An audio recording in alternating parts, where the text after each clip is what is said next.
दिल्ली में एक बार फिर से लॉकडाउन लगने जा रहा है। स्थिति लॉकडाउन से भी ज्यादा भयावह हो चुकी है।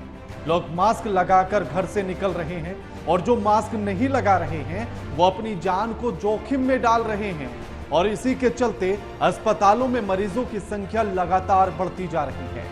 लोग सांस से जुड़ी हुई दिक्कतों के चलते अस्पताल में भर्ती हो रहे हैं और सरकार के पास इसका कोई ठोस प्लान नहीं है कि इसको कैसे रोका जाए।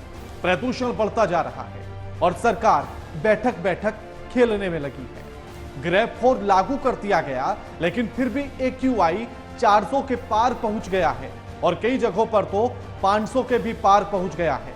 सोचेगा कि 400 और 500 के बीच अगर कभी वायु की गुणवत्ता हो तो वो सबसे बेहद खराब स्थिति में होती है, लेकिन सोचेगा कि वायु गुणवत्ता दिल्ली NCR की 500 के भी पार हो चुकी है और उसके बाद भी सरकारों के पास इसे रोकने के लिए या वायु की गुणवत्ता को सही करने के लिए कोई प्लान नहीं है। बैठक दिल्ली में हुई और उसके बाद 13 से 20 नवंबर तक के लिए गाड़ियों पर ओड इवन फॉर्मूला लागू कर दिया गया, लेकिन सवाल तो यह है कि क्या इससे कोई फर्क पड़ेगा, क्योंकि दिल्ली हाईकोर्ट तो यह भी कह चुका है कि दिल्ली के साथ साथ यूपी, राजस्थान और हरियाणा की सरकार को भी हलफनामा दायर करना होगा और यह सुझाव देना होगा कि प्रदूषण का स्तर कैसे कम किया जा सकता है।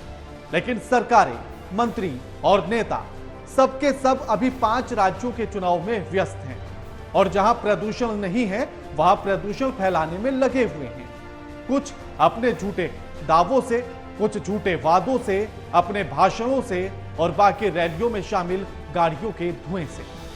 अगर इन्हें चुनाव से फुर्सत मिलेगी तो आप इस बात का यकीन रखिएगा कि आपके लिए सरकारें जरूर कुछ ना कुछ करेंगी, इस प्रदूषण को भी कम करेंगी।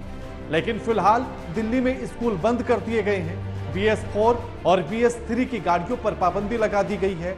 गैर जरूरी निर्माण कार्यों पर रोक लगा दी गई है। साथ ही सरकार पर भरोसा रखने से ज्यादा आपको स्वयं पर भरोसा रखना होगा और खुद की हिफाजत करनी होगी, सावधानी बरतनी होगी। जरूरी काम होने पर ही घर से निकलें और इसी अपील के साथ आपको भी सावधानी बरतनी होगी।